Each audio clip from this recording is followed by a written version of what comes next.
Good morning once again, and thank you for tuning in to Sunrise at Sea this morning. If you just joined us, you are right in time for our views this morning with me, Sandra Kopp, but I am joined by the ladies, Shivan and Sarah. And today what we'll be discussing on our views is teenage pregnancies, particularly why the teenage boys who impregnate these girls get to walk scot-free.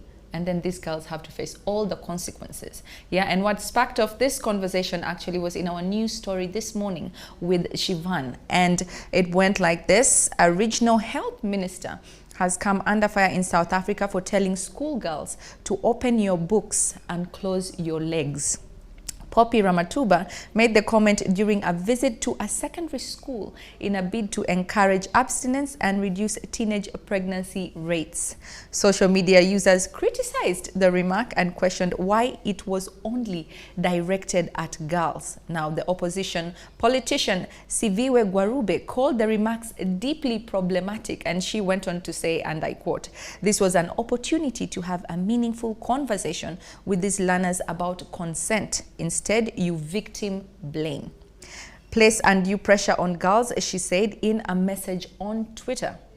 Now, government statistics show that almost 33,400 girls under the age of 17 gave birth in South Africa in 2020. Save the Children says a lack of access to comprehensive sex education as well as affordable and appropriate health services are key factors contributing to teen pregnancies in South Africa. But when we look at Uganda, definitely we have all been grappling with the pandemic, and this has become an epidemic, or pandemic I should say, on its own. According to the Ministry of Health, 25% of Ugandan teenagers become pregnant by the age of 19. Close to half are married before their 18th birthday and continue having babies into their mid-40s. Now, this is a report from UNICEF. So I'd like to ask you ladies, why do you think that this stigma is just directed at girls and not boys? Where are these boys when pregnanting these girls? Why do you think it is so?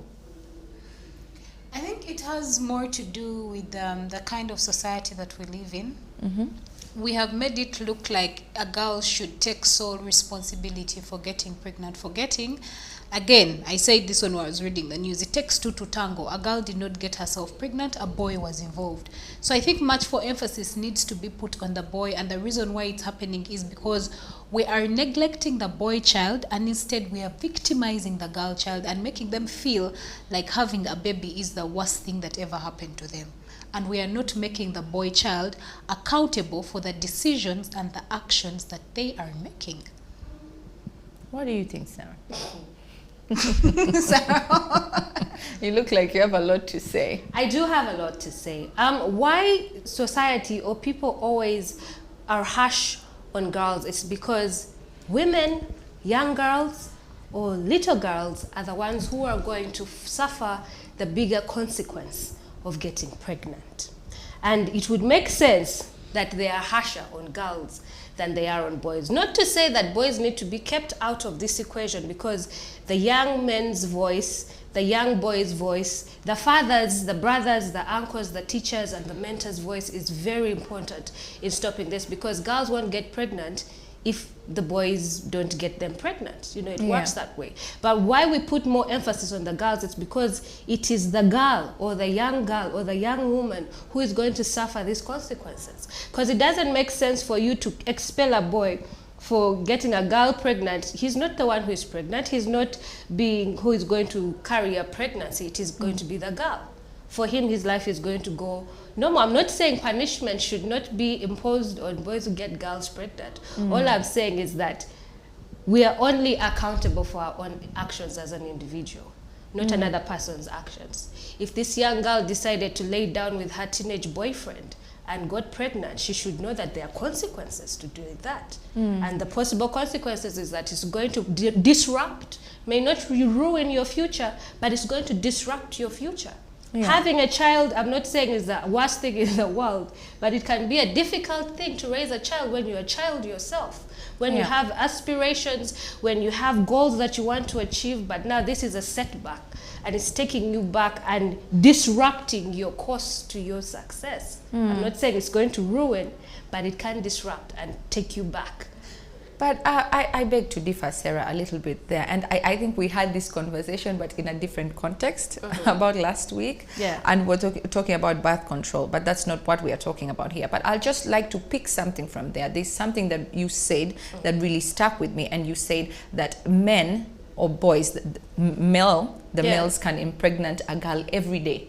But a girl can only get pregnant for 9 months. So shouldn't we focus on the men or the males for birth control so that many women don't get pregnant and don't end up in single mothers? But this particular context is about the girls. So now, if we pulled that notion and put it in this particular context, wouldn't it make more sense, like, to focus on the boys? Yeah, to focus on the boys. If they face such consequences as well, then they would not lay down with these girls. If they were told, you know what, you're going to be expelled as well for the time that she's pregnant. You're going to be out of school as well. Just as she's missing, so will you. Exactly. Yeah. It has to be very, very strict for them to stop doing this. I don't think that is even going to solve the issue. I do not think it's going to solve the issue. Even if you told the boys, oh, you got a girl pregnant, you're going to be suspended for 9 months as well until she comes back to school.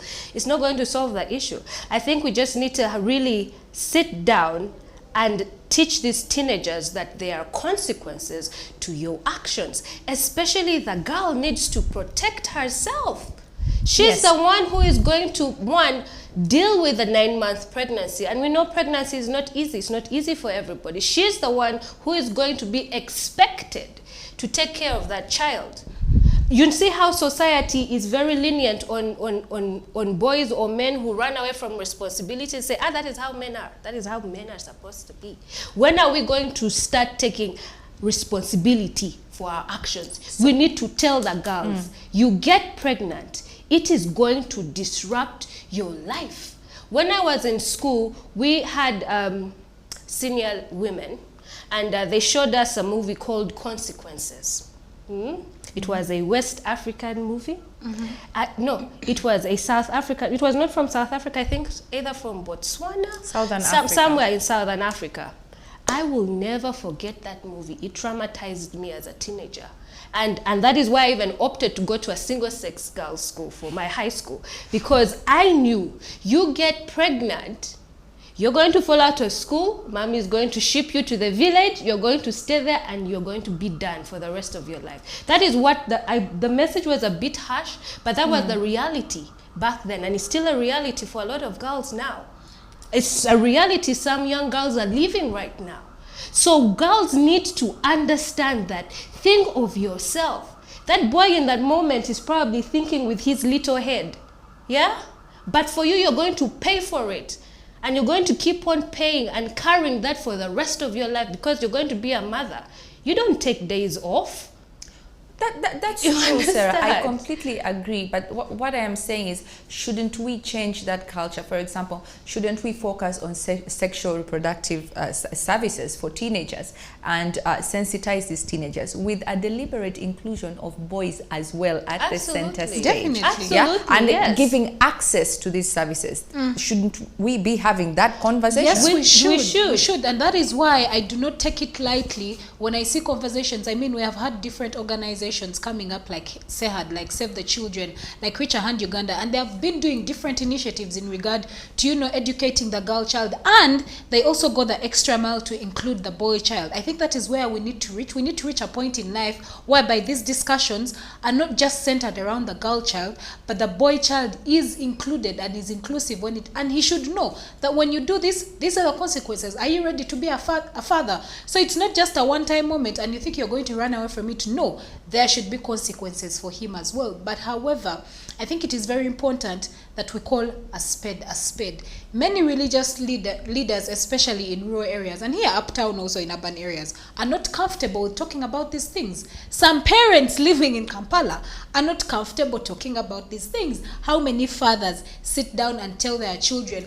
that they are contraceptive, that they are emergency pills that you can take? How many fathers sit down and tell their children that you can use condoms in case you...